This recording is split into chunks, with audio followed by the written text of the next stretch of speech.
Boa noite a todos. É um grande prazer recebê-los para esse espetáculo organizado pela Academia Brasileira de Letras, Música e Texto. Teremos aqui em breve a entrada de um grande músico, de dois grandes atores, que apresentarão para todos uma seleção de textos escritos por membros da Academia Brasileira de Letras. Esses textos são em forma de poemas, crônicas e contos, e todos eles têm por tema comum o louvor à cidade do Rio de Janeiro, neste ano em que, além da Bienal do Livro, nós temos também a honra de que a cidade seja a sede considerada a capital mundial do livro. Então, o livro, a cidade, a literatura, tudo isso se reúne no ideal da Academia Brasileira de Letras.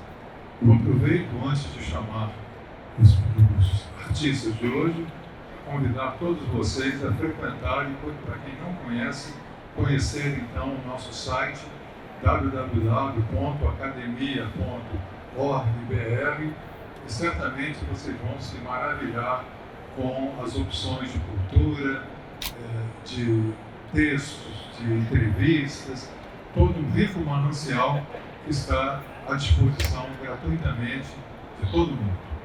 Bom, eu chamo aqui então para apresentar o espetáculo Rio de Janeiro a Dezembro, o ator Tiago Lacerda,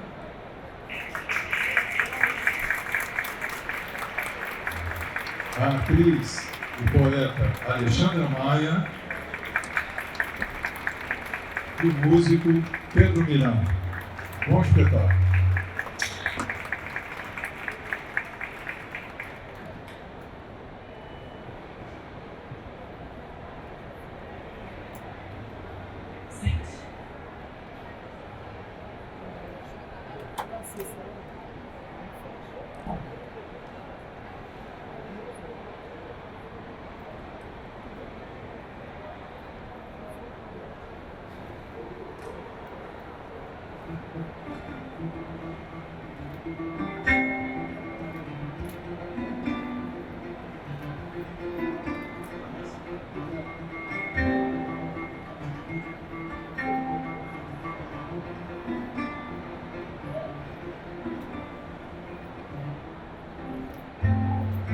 Verão chegando e a cidade do Rio se iluminou. O vento soprou a esperança de ver o amor brotar.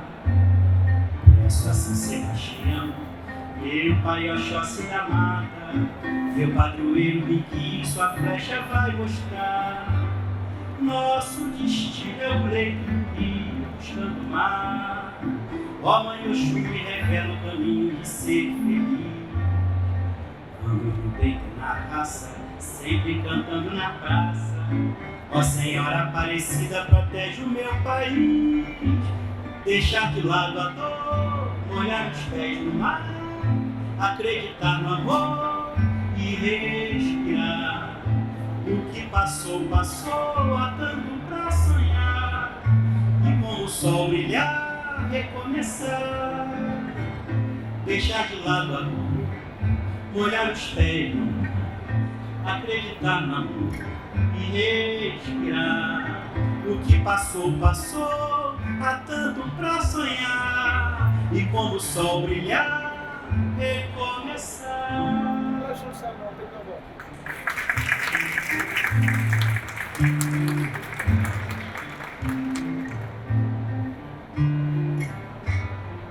Vento do mar no meu rosto e o sol a queimar, queimar.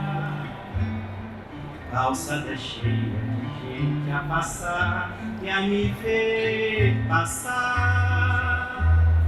Rio de Janeiro, gosto de você, gosto de quem gosta desse céu, desse mar, dessa gente feliz. Bem que eu quis escrever um poema de amor, e o amor está estava em tudo que eu fiz, em tudo quanto eu amei. E no poema que eu fiz tinha alguém mais feliz que eu, o meu amor, que não me quis,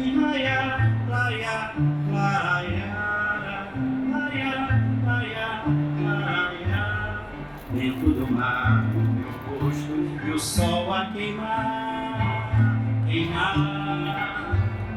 calçada cheia de gente a passar e a me ver passar. Rio de Janeiro, gosto de você, gosto de quem gosta desse céu, desse mar, dessa gente feliz.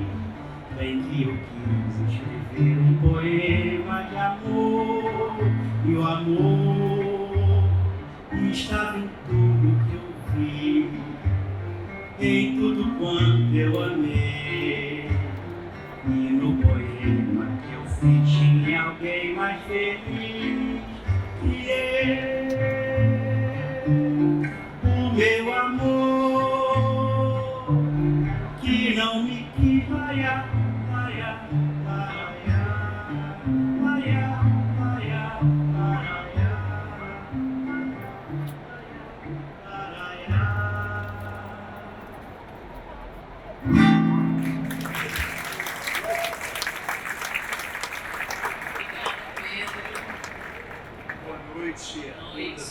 Boa noite.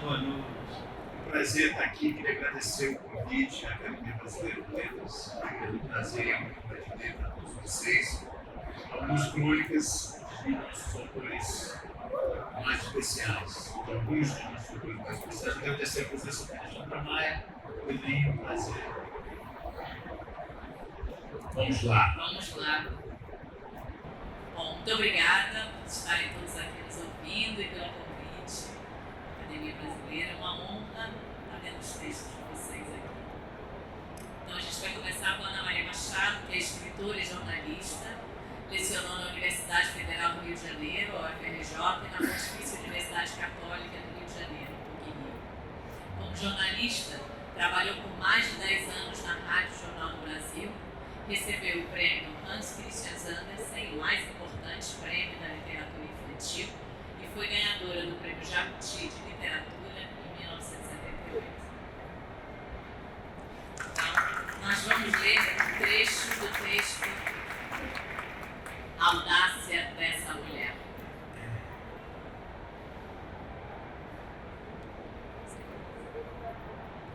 Cena 2, pista de pedestres, ciclovia da Lagoa, manhã de sol.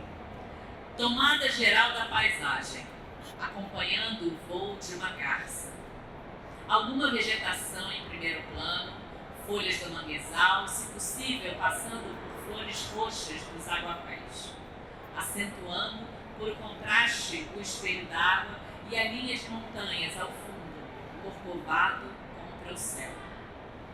Som de canto de pássaros, entremeado por ruído de tráfego, mais o de veículos passando em velocidade do que barulho de buzinas.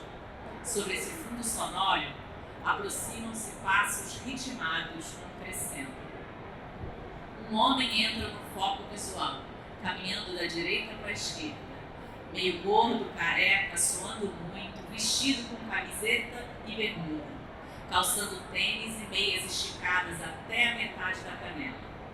A câmera o segue, meio de longe, por poucos metros, até um ponto onde a pista se alarga. Pode ser quase em frente ao Caiçaras. E ele passa por outro homem, mais magro, de short, meias mais curtas, faixa na testa, fazendo exercícios de alongamento. Como 9 entre 10 olhares femininos, também a câmera vai preferir se concentrar neste segundo homem. Pronto, olha aí outra intromissão que não se permite e fica só pelo prazer fugaz do instante da escrita, porque vai ter que ser cortada. Cabelos castanhos, cheios de fios brancos, um tanto despenteados pelo vento, entraram traçadas pronunciadas a caminho da calvície. Barba por fazer, rosto marcado por algumas rugas, barriguinha incipiente, embora nítida, ombros de boa largura, coxas sólidas e enxutas, pernas ainda sem varizes. Um evidente quarentão tentando manter a forma. Passa uma moça correndo. Ele a olha com um rabo de olhos, castanhos, de tamanho regular, sob sobrancelhas espessas que quase se juntam. Continua seus exercícios. Depois para, consulta o relógio, espera um pouco, ajusta o cronômetro e parte, em sentido contrário ao do gordo que viera antes. Anda firme, ligeiro, passos grandes, olhando fixo para frente. Ao longe, vindo em direção a ele, aproxima-se uma moça magra de cabelos cacheados, também vestida para caminhar. Passos também bem largos, mas menos velocidade, e olhar menos concentrado. Observa o peixe que pula, dois patos que pousam, cumprimenta alguém com quem cruza. E quando se aproxima do homem, ainda antes de alcançá-lo, acena e abre um largo sorriso. Ele acena, sorri de volta e perde o ritmo do passo, como quem hesita se para ou não. Resolve prosseguir, mas diz alguma coisa. Oi, tudo bem? Tudo bem. Num instante já se cruzaram e seguiram em direções opostas. Ele se vira para olhá-la sem parar de andar. Ela também está olhando para ele, mas parada. E quando recomeça, é quase correndo na direção dele. Oi, desculpa, posso com você? Te atrapalha se eu for andando junto? Claro que sim. Quer dizer, claro que não. Quer dizer, claro que pode, claro que não atrapalha. Eu até estava querendo falar com você, quase parei. E por que não parou? Eu não sabia se ia te atrapalhar. Também para não perder o pique, eu gosto de marcar o tempo que leva para percorrer uma certa distância. Hesitei um pouco em interromper. Bobagem. Eu estou andando devagar demais porque eu não quero interferir. Puxa, é muito chato. Eu adoro andar sozinha, pensando. Eu não quero agora cortar a sua. Não atrapalha, já disse. E você está andando num ritmo muito bom. Caminham um pouco em silêncio. Passam ao lado de uma árvore cor-de-rosa. Essa paineira está uma beleza assim, toda florida. É. A lagoa anda bem cuidada ultimamente. E linda.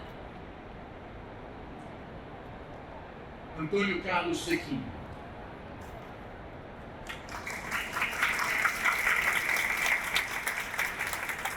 Antônio Carlos Sequim é poeta, ensaísta e crítico literário brasileiro. É membro da Academia Brasileira de Letras desde 2004.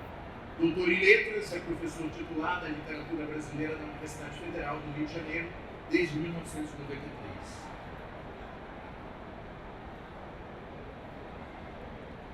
Noturno. Os reis de copa ostentam erecas espadas mestras em frente ao mar. Transatlânticos desejos encalhados na areia. Damas de paus e valentes seios expostas à carícia de dólares e brisas. Ex-Lisbeth ou João Batista, ouro puro do subúrbio, ex-ás do cais do Porto, atual proporcionista do pescoço de pilotos à procura de conquistas. O seu rosto é reformado por algum cirurgião artista, pois queixo, nariz e olhos revelam influência cubista. Passeiam pares de bicicletas sobre o céu amontoado de estrelas. Na luz plástica dos postes passam famintas pombas pretas. Some de tudo em meio à neblina, saliva, esperma, cocaína. O bigode roça a nuca sofre. Enquanto o corpo exala e treme, passa ácida a patrulha de Wilson e PM. O amor é de lei ou desviado? Pouco importa. A polícia, na maior parte, só sabe celebrar os rituais de Marte. Mas frente a imã tão terreno, caos e leis se entredevoram em cabine ao abrigo do sereno. Ao guarda-rapaz, ao menos, a ronda noturna do planeta Vênus. Língua negra, Rio, 30 graus. Bem longe explode em preto a pele cósmica de uma estrela. Aqui arde em silêncio a pele grossa de uma vela. Negra é a língua que se enreda para um salto sem saber o que a espera. Negra, negra língua, com seu gosto de esgoto e de quimera. Língua que se desfaz liquefeita na cachaça trôpega dos bares da favela. Língua que ao pó retorna, heroína celebrada nas veias abertas das vielas. Passos que galopam para o abismo, expulsando a pontapés a primavera. Um fio de luz desmancha o frio. Anoitece no Rio de Janeiro.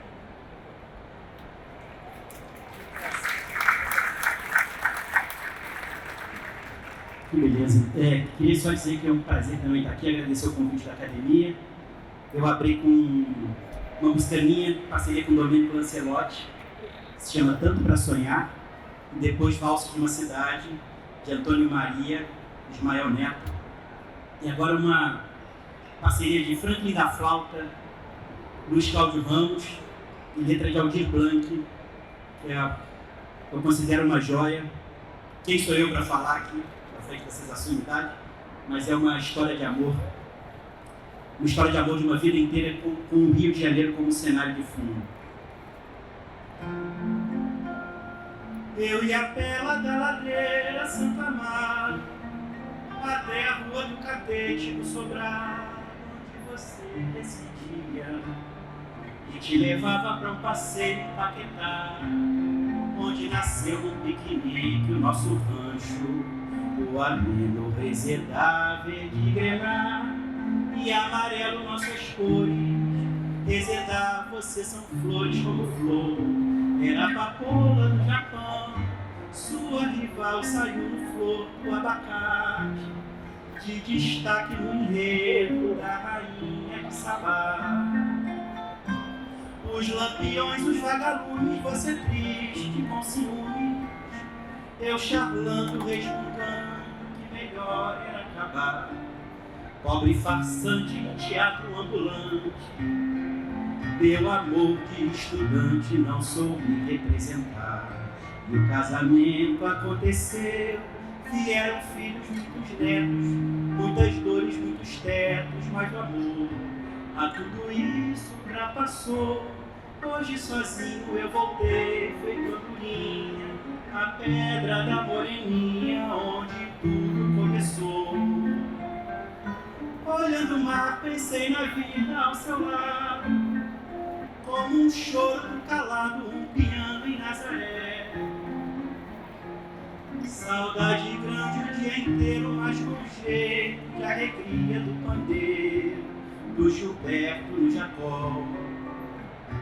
Pra cada dor um sol maior, uma serena, a harmonia do ameno, o amor do resetar. Eu funcionário aposentado, coração não conformado, antigo e novo, feito lua em Paquetá.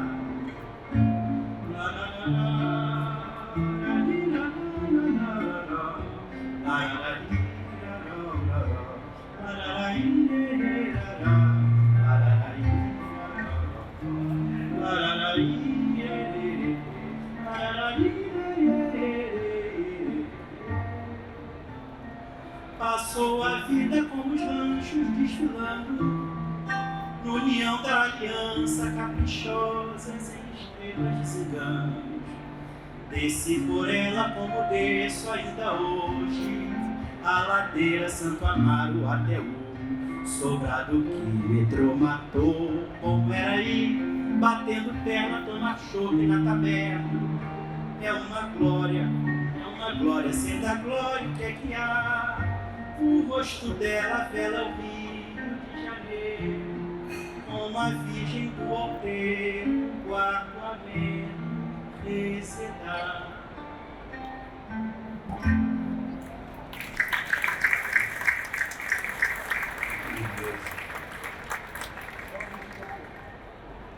Eu vou ler agora o meu Rio de Janeiro, do Arnaldo Nisquier, que é professor, escritor escritor, filósofo, historiador e pedagogo. Foi secretário estadual de Ciências e Tecnologia de 1968 a 1971 e de Educação e Cultura de 1979 a 1983 no Rio de Janeiro. Meu Rio de Janeiro. Sou carioca da gema, como se costuma dizer. Nasci na rua Fernão Cardim, no famoso bairro de Pilares, há 90 anos.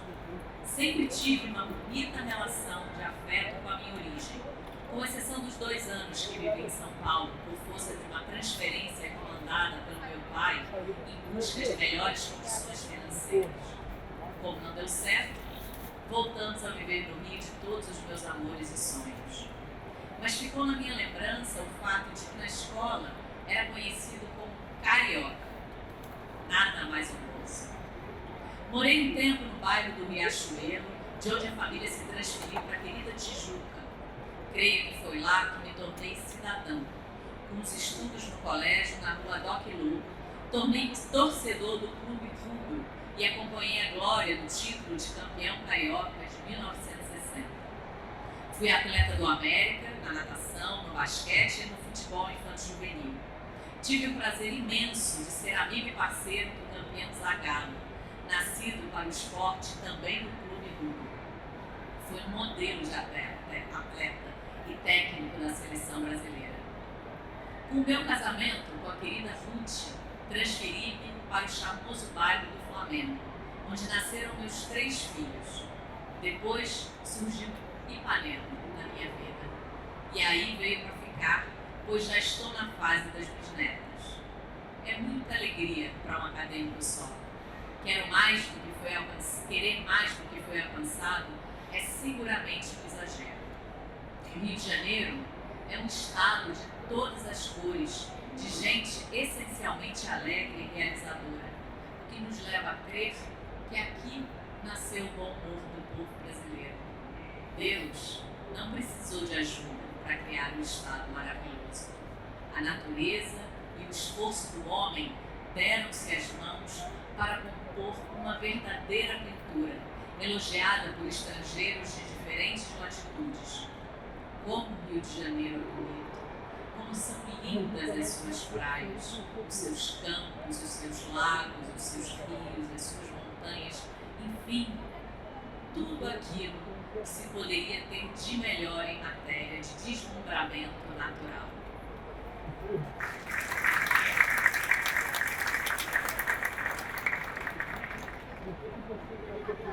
Carlos Lejar. Lejar é poeta, ficcionista, tradutor e crítico literário. Chamado de um poeta do Pampa brasileiro, foi admitido pelo presidente Itamar Franco à Ordem do Mérito Militar no grau de Cavaleiro Especial. Foi de repente o Rio. Foi de repente que amei o Rio e o Rio me amou. De tantos olhares no sul, não foi apenas a visão da Baía de Guanabara que tem na luz do paraíso. Morei na Urca, onde o mar entrava no tempo e o tempo era mar. E o rio me adotou no fervor. Andava na praia contemplando os barcos por uma noite e as estrelas. Mudei para a praia do Flamengo, onde só via árvores. Tive que voltar à Urca e ao oceano. Mas o rio sabe de tudo sem precisar saber. Quantas vezes nele me ocultei sob o esconderijo da nuvem Letícia? E quantas vezes hoje vagueio pela tua Marquês de Abrantes, onde resido no Flamengo e de companhia continuo avistando a lua. A beleza não tem abuso. Tem vida que se assenta nos joelhos de flutuante sabedoria. Diz Blake que a beleza é esperança e nada é terminado assim. E se tem um jeito pampiano de estar em pé nas coisas, o Rio de Janeiro está em pé na minha vida e imaginação. E nesse abraço, estreito seu povo bom, jovial, acolhedor, como de almas. Com a natureza em desperdício de delicadeza no esplendor. Mas não carece de se encolher a grandeza e não se inclina na fala por ser soberanamente universal. E aprendemos a ver o Rio acordando por dentro.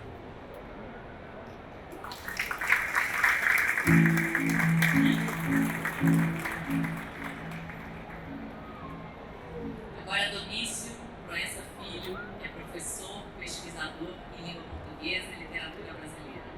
É doutor em letras e livre-docente em literatura brasileira pela Universidade Federal de Santa Catarina, bacharel e licenciado em letras.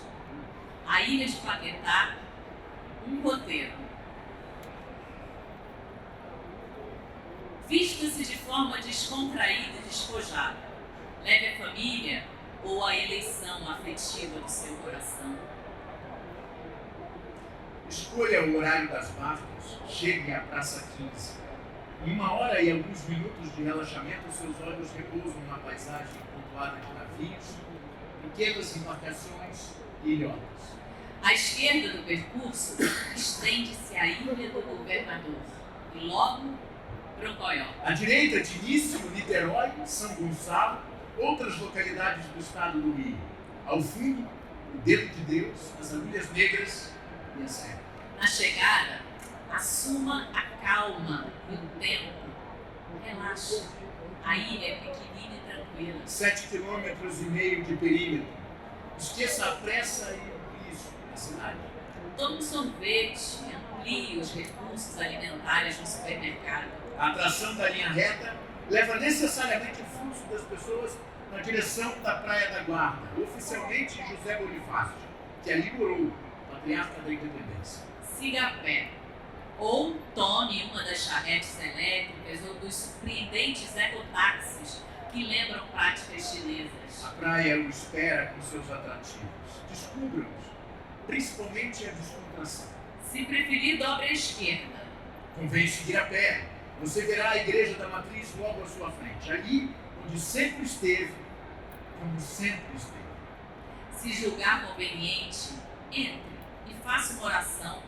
Não custa. Na sequência, demore-se um pouco na Praça Bom Jesus. Procure uma antiga inscrição iniciadora gravada em pedra. Amai e protegei as árvores e os pássaros. Prepare-se por toda parte, você encontrará flamboyantes, primaveras, coqueiros e acacias. Se você vai em frente, pare diante da Maria Gorda, o sequencionário e imbondeiro macho, garantidor de bons fluidos, que não deve estar satisfeito com o nome que o consagrou. Prossiga na extensão da orla. Você chegará à Praça dos Tamoios, onde se destaca o busto do maestro Carlos Gomes. Pouse seus olhos, por um momento, numa pedra meio triangular na borda da praça, singela homenagem. Descanse nos bancos e no gramado. Na sequência, suba a ladeira da Covanca. Você está chegando ao chamado campo. Adiante encontrará a Capela de São Roque, veneração antiga de todos. Estenda os passos à direita. Lá está a bela Praia dos Coqueiros. Admire a paisagem. Continue na linha da orla. Aqui e ali encontrará templos evangélicos, que muitos são os caminhos que levam ao Senhor. E ali está ela, a Praia da Moreninha, inspiradora de Joaquim Manuel de Macedo. Na praia, a pedra e ao fundo, o bosque. À sua frente, majestosa a ilha de Brocoió. Continue no contorno. Logo verá a Praia da Guarda. Depois, abra o farnel, ou se preferir, procure o bar ou o restaurante. Deguste o peixe, o camarão, libações a seu gosto. Vai em frente, na trilha na praia. No final, você desfrutará do encanto do Parque Darque de Matos. Percorra os seus maravilhosos recantos. Na saída, você estará num dos limites da ilha. Extasie-se com a Praia dos Frades e com a vista do rio, ao longe, com direito à ponte Rio-Niterói. E logo com a preservada e agreste Praia da Embuca. Ouça o silêncio. Prefiro não antecipar sensações. Passe pela ribeira. Ali está, de novo, a Estação das Barcas. O começo. No percurso, você encontrará gente da melhor acolhida. Não se acanhe. Pergunte, informe-se sobre os outros atrativos. De repente alguém vai dizer onde fica a Praia do Catimbau, uma rua interna interessante, o cemitério dos pássaros e mais, onde comer a melhor peixada, onde ouvir boa música popular ou clássica. Talvez você perca a última barca. Não se preocupe. Hotéis e pousadas o abrigarão com muita simpatia. e valerá a pena. Você acaba de conhecer um pouco de Paquetá, a Ilha dos Amores, Pérola rara do Rio e dos meus afetos.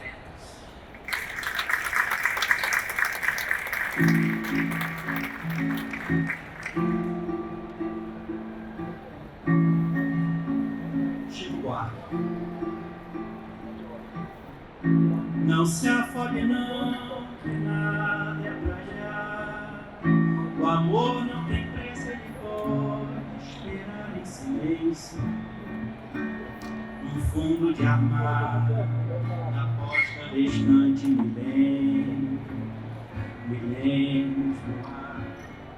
E quem sabe então o rio será alguma cidade submersa.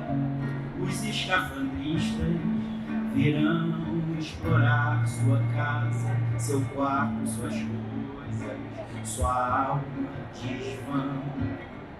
Sabes então tentarão decifrar o eco de antigas palavras, fragmentos de cartas, poemas, mentiras, retratos, vestígios de estranha civilização. Não se afogue não, que nada é pra já. Amores serão sempre amáveis, futuros amantes, quiçá, se amarão sem saber. O amor que um dia deixei pra você. Dom, dom, dom, dom, dom, dom, dom, dom, dom, dom, dom, dom, dom, dom.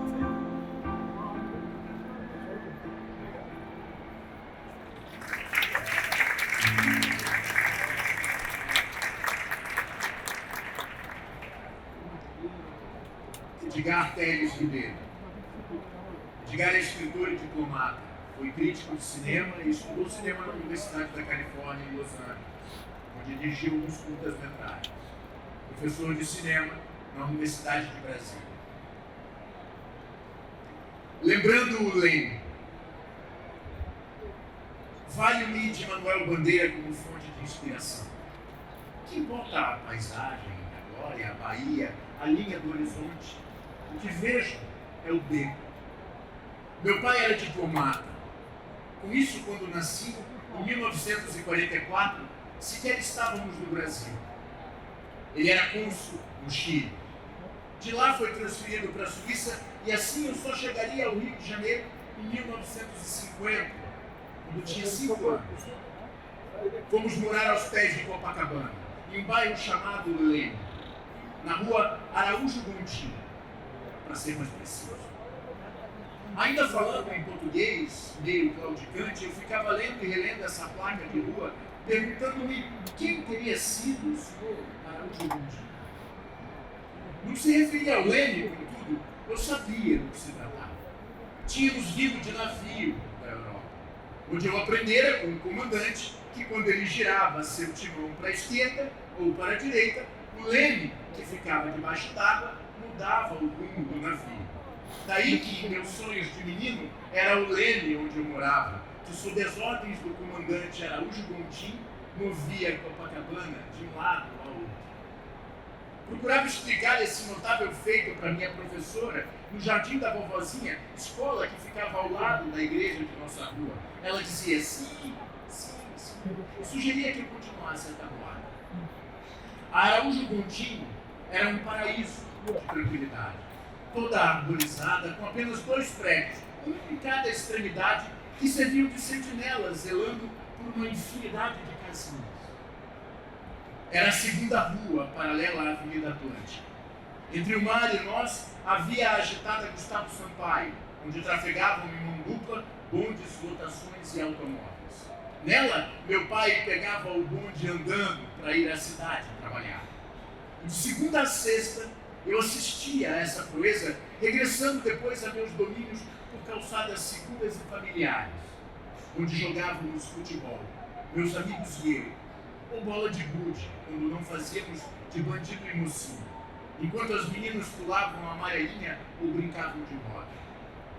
Quando em 1953 meu pai foi novamente transferido, eu já passava dos 8 anos, uma idade em que as memórias já estão cristalizadas e ficam sólidas raízes em nossos sonhos.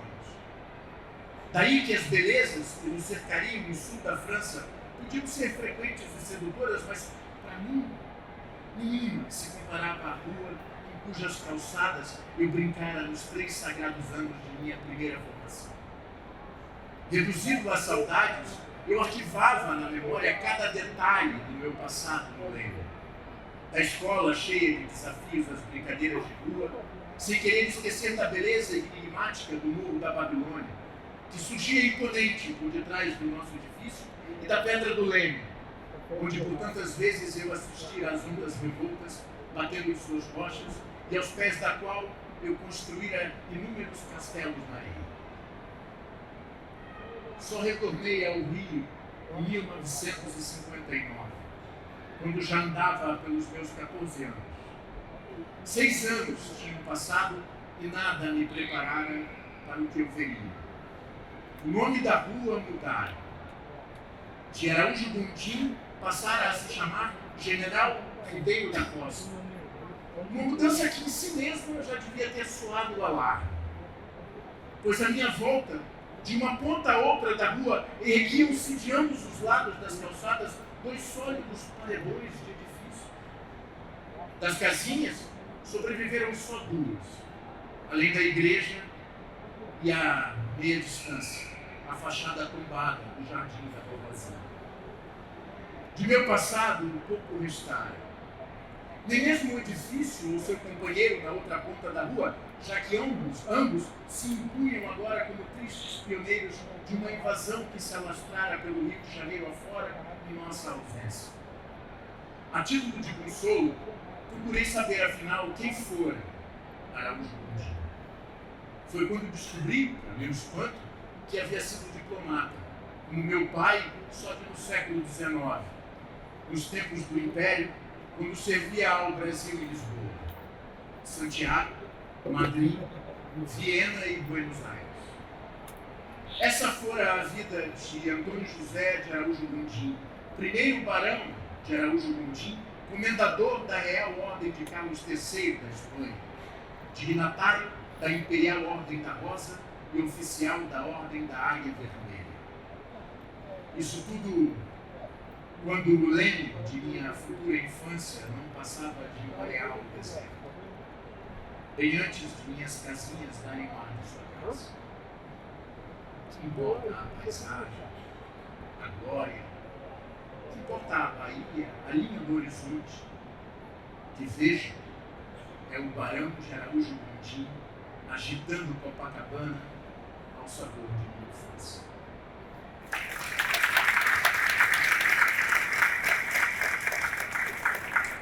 Agora Ferreira Goulart. Ferreira Goulart, pseudônimo de José Ribamar, foi um poeta, escritor, crítico de arte, biógrafo, tradutor, memorialista e ensaísta brasileiro, reconhecido como um dos principais e mais importantes poetas brasileiros da segunda metade do século XX. Eu vou ler Verão. Verão. Este fevereiro azul, como a chama da paixão, nascido com a morte certa, com prevista duração, deflagra suas manhãs sobre as montanhas e o mar, num desatino de tudo que está para se acabar.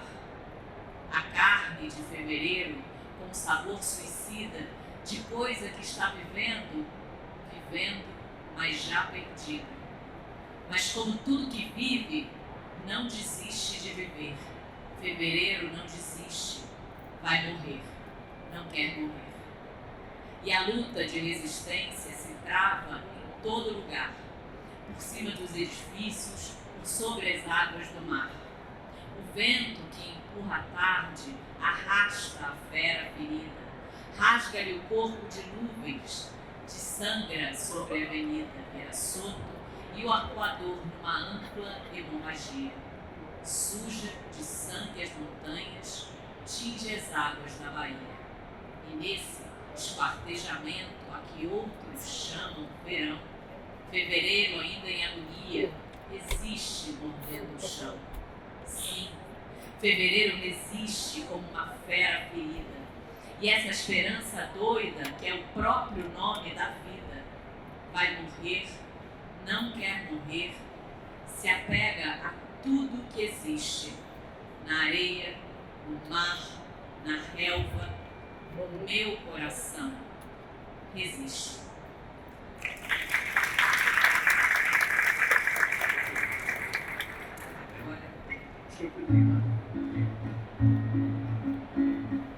Paulo César Pinheiro,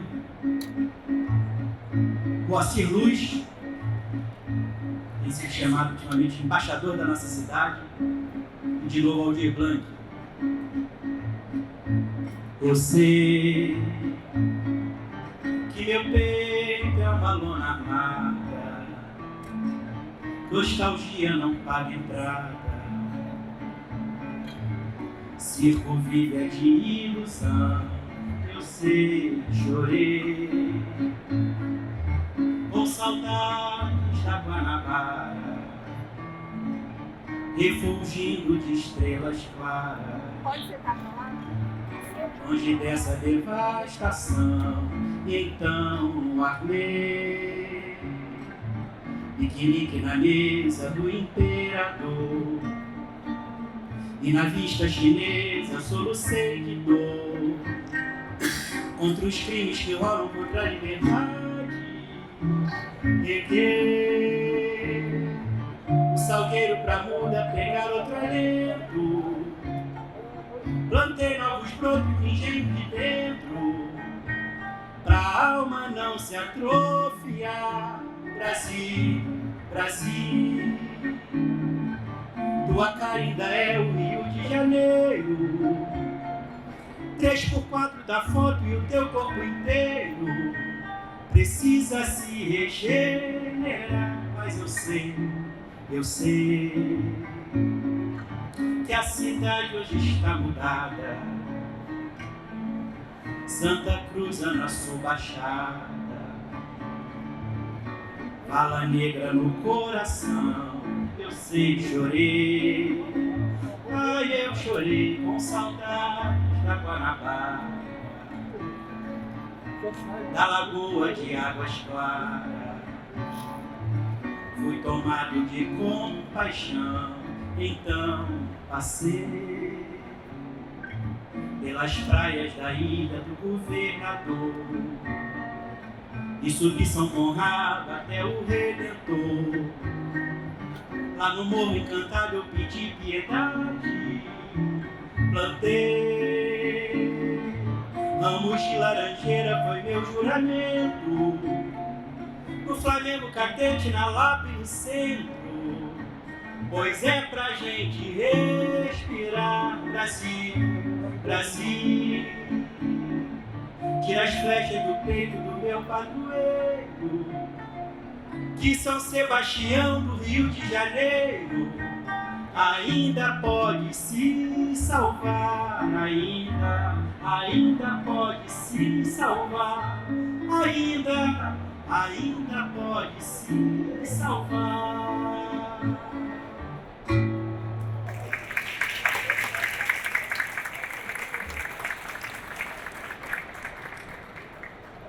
Godofredo de Oliveira Neto é escritor e professor universitário. Atua como docente na Universidade Federal do Rio de Janeiro desde 1980. É autor de romances como O Bruxo do Contestado, aclamado pela crítica por um importante livro sobre os exilados políticos durante o regime militar do Brasil. Boa noite. Olha, a gente tem que jantar, né? Vou ler agora, junto com a Alexandra, um trecho do livro Amores Exilados. Lázaro se encontrou na terça-feira, às 11 horas, na Praça Tiradentes, com um membro da Aliança Socialista Libertadora. Ordens a Valério, de Maurício, passadas por Roberto, vindas de São Paulo. A hierarquia da SL estava a todo vapor. Passar ao companheiro, dia, hora, encontro na São José. Sigilo absoluto. O membro da SL usava cavanhaque, carregavam uma sacola de plástico no Flamengo e cantarolavam um grande sucesso de Clara Nunes. Foram o traje e os detalhes combinados para o reconhecimento. De um sobrado no segundo andar, vinha som de boleros.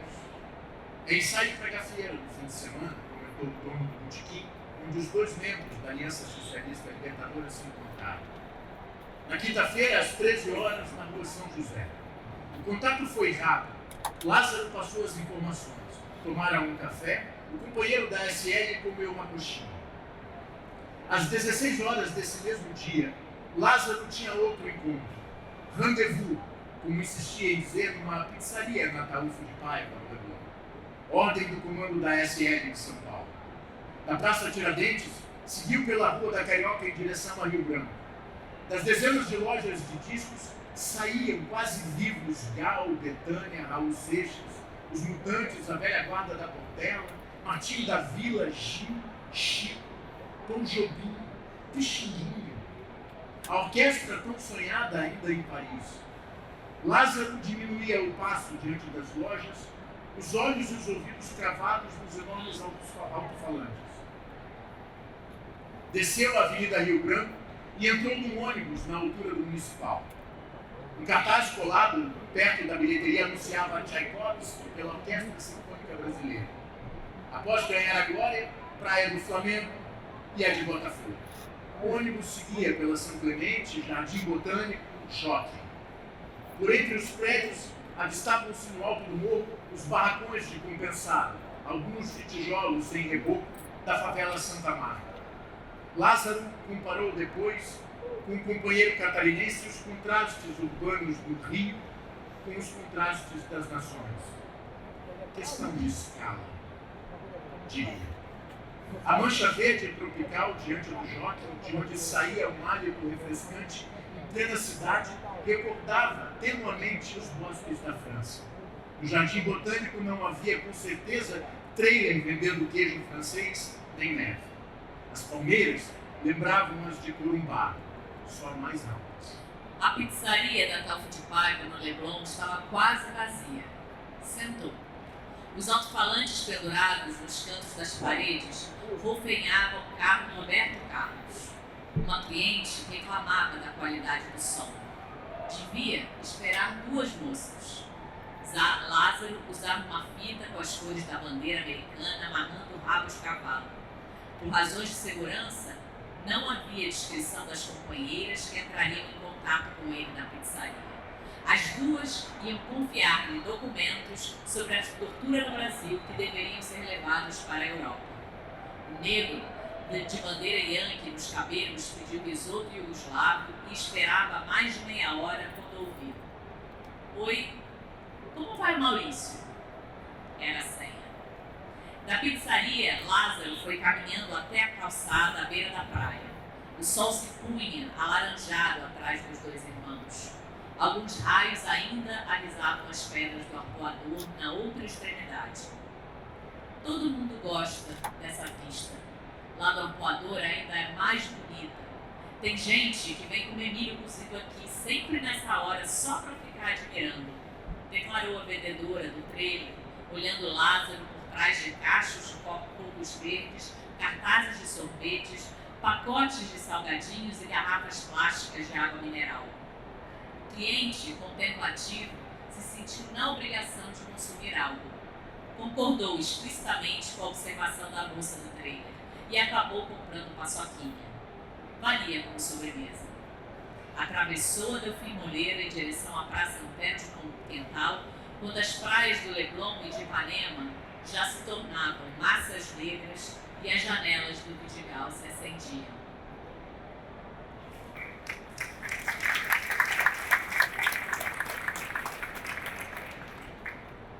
João Almino. João Almino é escritor e diplomata brasileiro, autor de 8 romances. Tem também escritos de história e filosofia política, que são referência para os estudiosos do autoritarismo e da democracia.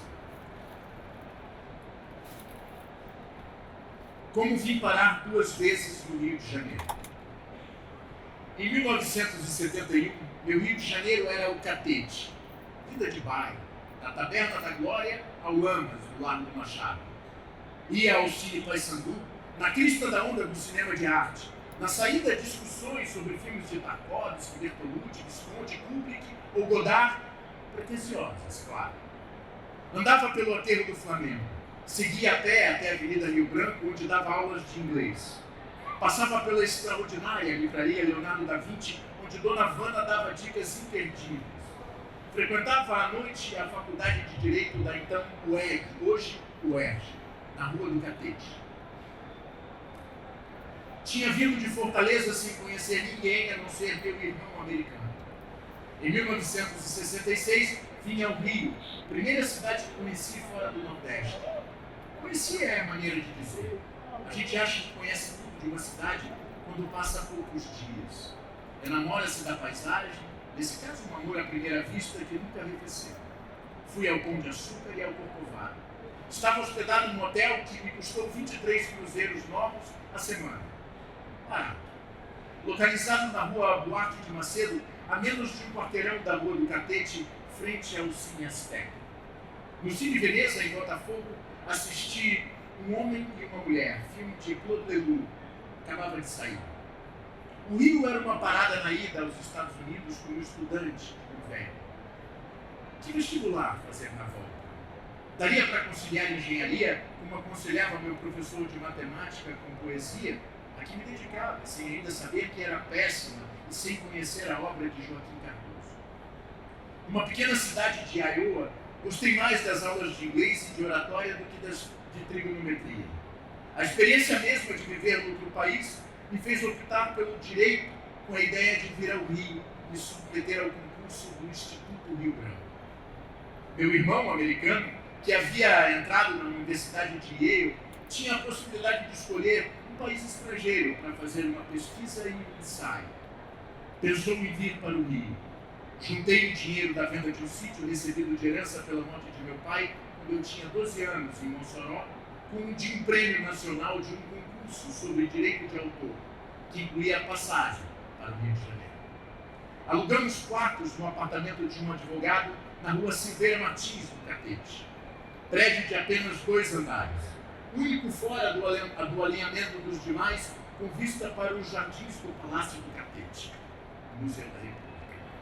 O prédio ainda existe e me lembra os anos seguintes, quando já estudante do Instituto Rio Branco, no palácio situado na Avenida Marechal Floriano, admirávamos o lago que Guimarães Rosa descreveu no conto intitulado O Lago do Itamaraty. Sem aparato, rende quadro certo e apropriado à casa diplomática, porque de sua face, como aos lagos é eternamente comum, vem indeteriorável placidez, que é reprovação a todo movimento desmesurado ou supérfluo. Desmesurado e nada supérfluo era o almoço do bife de zinho. Continuei no mesmo endereço do Catete, já sem meu irmão americano, que havia se aventurado a conhecer o resto do Brasil. Como disse no começo, em poucos dias se conhece tudo de uma cidade. Em 3 anos e mais as muitas vezes em que voltei ao Rio, o tempo é curto para conhecer a cidade que a natureza exige, contrariando a especulação imobiliária, que continue a ser a mais bela do mundo. Essa segunda parada no Rio abriu as portas para as viagens ao exterior via Brasília, como diplomata e escritor. Viveria ainda em mais 13 cidades.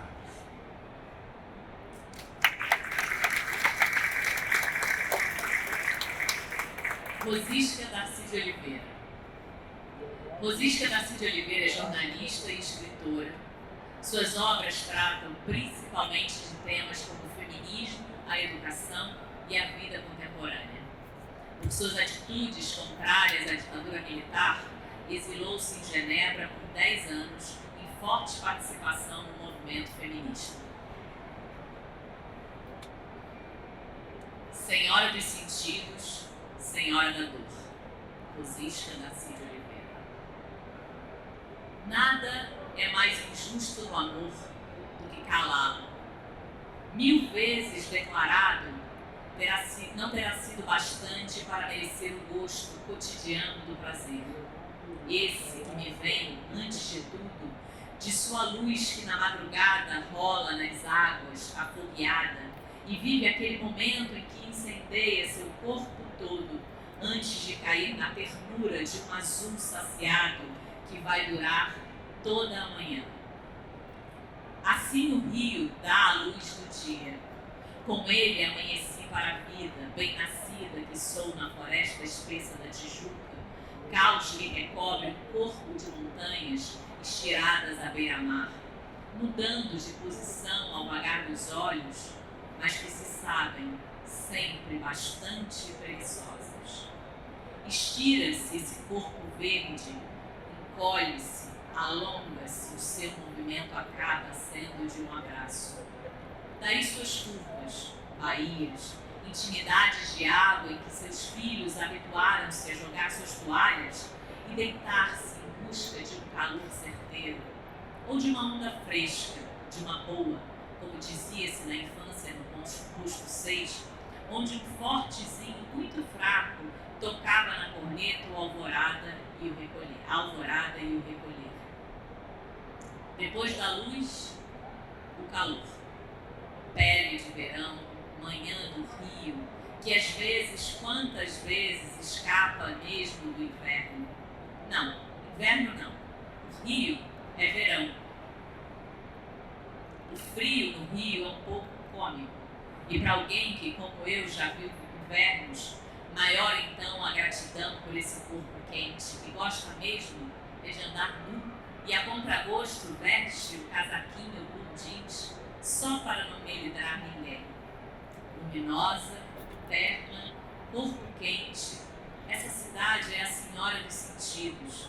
E como se não bastasse a beleza que como um destino ela oferece e partilha com todos que aqui gorjeamos, como se não bastasse o ritmo que já antes do Natal, nas noites de dezembro, batucam os morros, já que não são só as balas que se perdem no ar, e vai num crescendo até as avenidas de fevereiro, como se já não bastasse esse gingado, a danada é inteligente. Descobre tudo sozinha, inventa, não copia, não parece com ninguém. Recebe todos, mas para fazê-los seus. É ela única e irrepetível, mãe nossa de cada dia. Rebelde, paga seu preço. Vive os paroxismos dos que não se conformam, enlouquecem, mata, morrem em pesadelos, acorda extenuado nas noites em que não dormiu, de água solta nas suas próprias ruas, nas vielas, testemunha de seus descaminhos, seus erros, seus desgovernos. Chora muito e muito, se afoga nas suas tempestades. Assim, tão contraditória, essa cidade às vezes se descobre a senhora da dor, se pergunta inconformada por que não foi mais feliz. Nesses momentos, compõe suas melhores canções, brotando de uma imbatível alegria, de uma vocação de poesia que, para além do bem e do mal, emerge do espelho do mar. O mar que insiste, implacável, em chamá-la de linda, em amá-la dia e noite, como se fosse perfeita. O mar que a consola, embala, perdoa. O mar que é como nós todos, seus filhos devotos e amantes, incondicionais.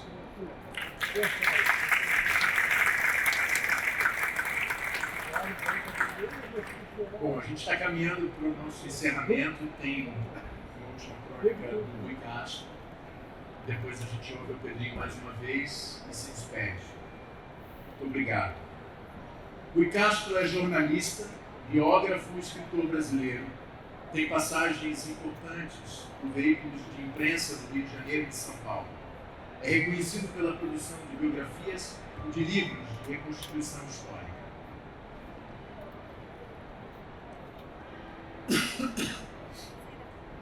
Uma água aqui, esse é bom.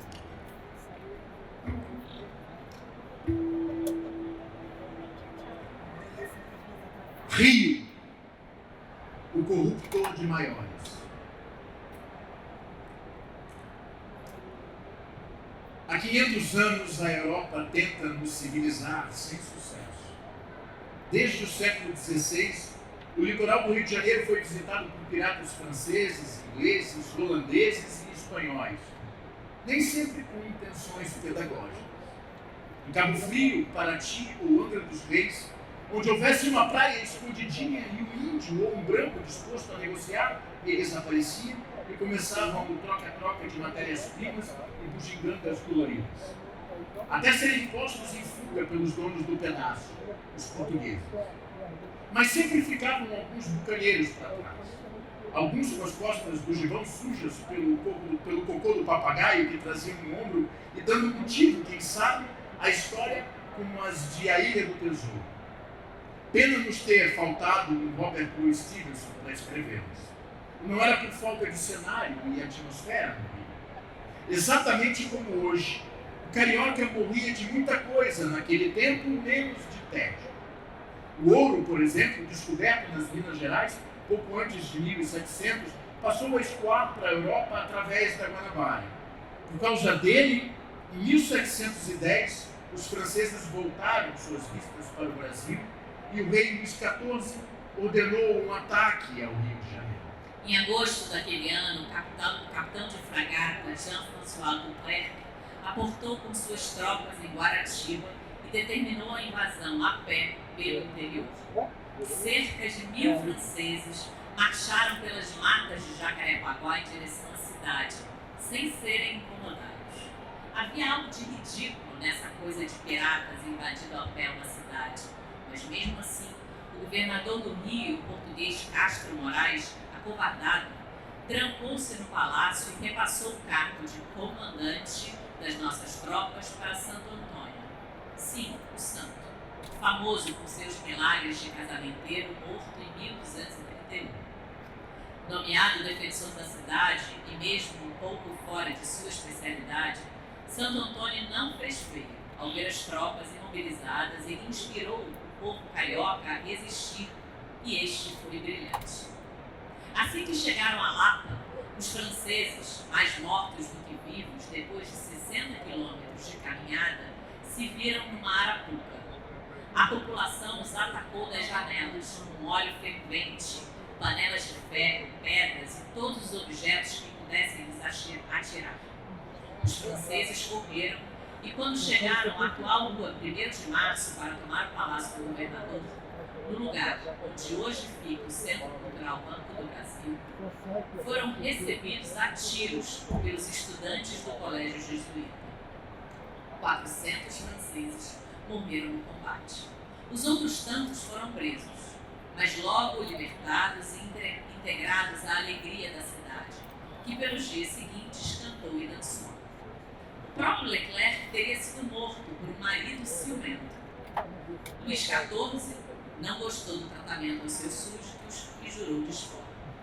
7 meses depois, na noite de 20 de setembro de 1711, a esquadra do almirante René do Bertrand adentrou a Baía de Guanabara com 17 navios, 285 oficiais, 5.551 homens, 600 canhões e mandou fogo.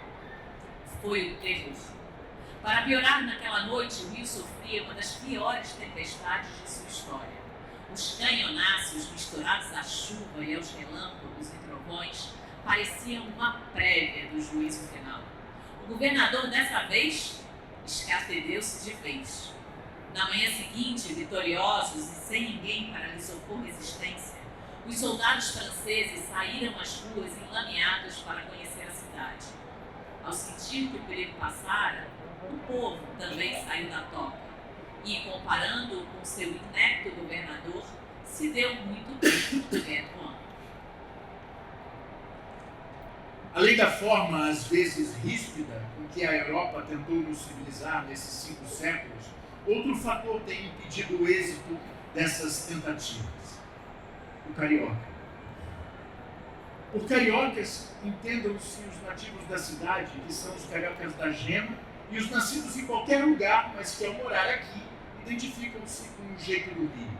e se confundem com ele. Gato que nasce em forno não é biscoito, onde sempre houve no Rio cariocas legítimos nascidos na Bahia, na Amazônia, em Berlim, Copenhague ou Addis Abeba. Por esse jeito de ser, o carioca entenda-se, entre outras, uma recusa quase carnívora a se levar muito a sério. Uma combinação de tédio e deboche diante de qualquer espécie de poder, e não por último, uma joie de vivre que desafia os argumentos mais racionais. Um carioca jamais poderá ser suíço, mas talvez um suíço possa se tornar carioca se o Rio tiver tempo para seduzir-me no bom sentido, corromper. O Rio é um grande corruptor de maiores. Franceses, portugueses, ingleses, italianos, espanhóis, alemães, japoneses, árabes e judeus, todos já vieram em ondas para cá e criaram raízes. Em pouco tempo, esses imigrantes dissolveram sua rígida caraca estrangeira e adquiriram a vontade, tipicamente carioca, sendo por isso agraciados com algo que aqui é considerado uma medalha, a perda da nacionalidade original. O Rio é uma síntese, não um aglomerado, e por isso os filhos de qualquer migrante já nascem carioquíssimos, impregnados da sabedoria da praia, do papo furado na esquina, do talento e de uma insuspeita capacidade de trabalho. Sim, insuspeita, porque o carioca não fica se gabando dessa capacidade de trabalhar. E à medida que as gerações se sucedem, a memória de seus bisavós estrangeiros vai adquirindo a consistência de um ectoplasma até que desaparece. Muitos cariocas, cujos nomes são moeda corrente fora do Brasil, têm um bisavô europeu. Os antepassados do compositor Heitor Villa-Lobos eram espanhóis, os de Antônio Carlos Jobim, franceses e holandeses, os do arquiteto Oscar Niemeyer, alemães. A ultra-carioca Carmen Miranda, que se tornou um sinônimo do Brasil nos filmes americanos durante a Segunda Guerra, era portuguesa de nascimento. E ponha mais exemplos disso. O talento dessas pessoas podia estar no DNA, mas seu estilo de vida, que em última análise influenciou sua criatividade, era típico do Rio de Janeiro. O avô de Villa-Lobos teria se orgulhado de saber que seu neto era considerado o maior compositor das Américas. Mas talvez se chocasse ao saber que Villa-Lobos gostava mesmo era de tocar piano nos botéis da Lapa, jogar sinuca com os malandros e conviver com os músicos dos grupos de choro. E o que pensariam os antepassados prussianos de Niemeyer ao vê-lo em seu escritório em Copacabana, recebendo de cuecas os emissários da ONU e de outros organismos internacionais que iam pedir-lhe projetos para suas sedes? E o que dizer de Jobim? De quase impossível acesso para os produtores americanos que o assediavam para musicar seus filmes, mas ao alcance de qualquer transeunte nos botiquins do Leblon. Um estrangeiro nunca acreditaria que esses homens consagrados, donde inacessíveis, circulassem pelas ruas do Rio como simples cidadãos. Mas para eles era a coisa mais natural do mundo, e ao fazer isso, estavam apenas exercitando um dos melhores atributos cariocas: a simplicidade. Não importa a origem, o sucesso ou a classe social do visitante. O Rio, em poucas semanas, o reduz a uma camisa com as fraldas para fora, a uma bermuda amassada e a um chinelo de dedo. Duvida? Experimente.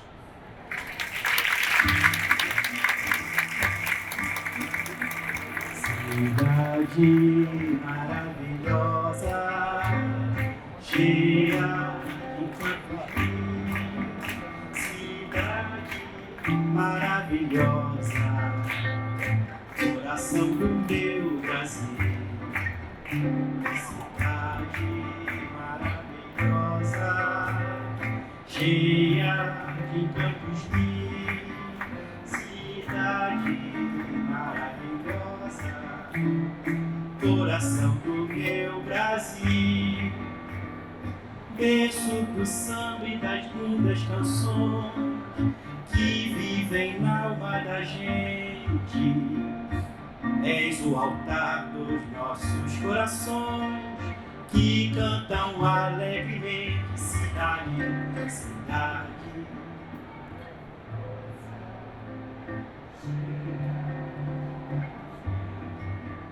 Cidade maravilhosa, coração do meu Brasil. Cidade maravilhosa, cheia de encantos mil.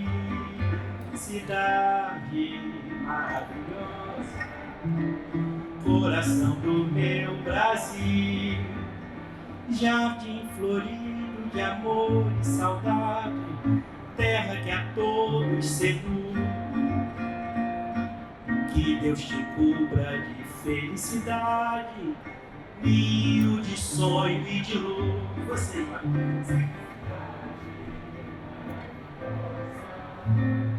cheia de cantos mil, cidade maravilhosa, coração do meu Brasil. Cidade maravilhosa, cheia de encantos mil. Cidade maravilhosa, coração do meu Brasil. Pam pararam, pararararam, pam pararam, pararararam. Final do baile.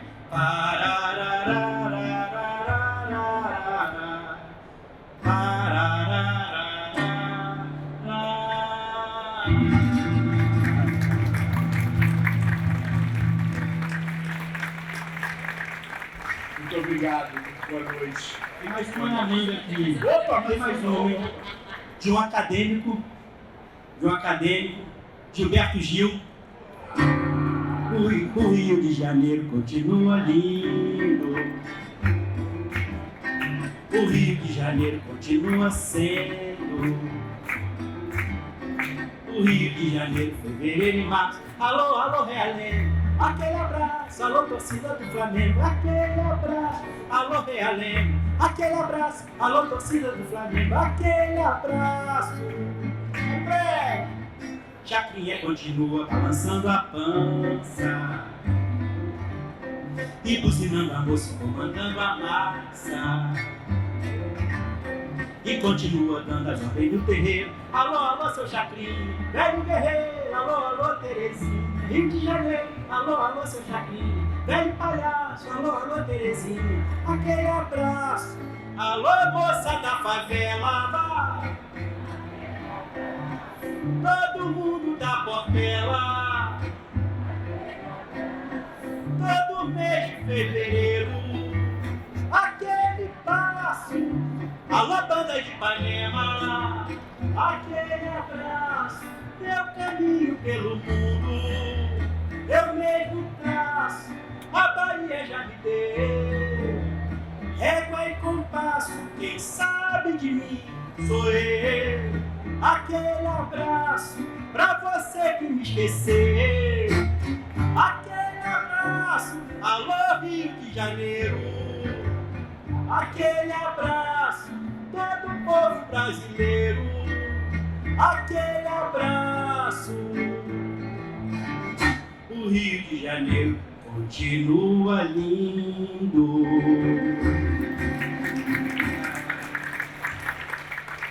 Obrigado, muito boa noite. Muito obrigada, boa noite.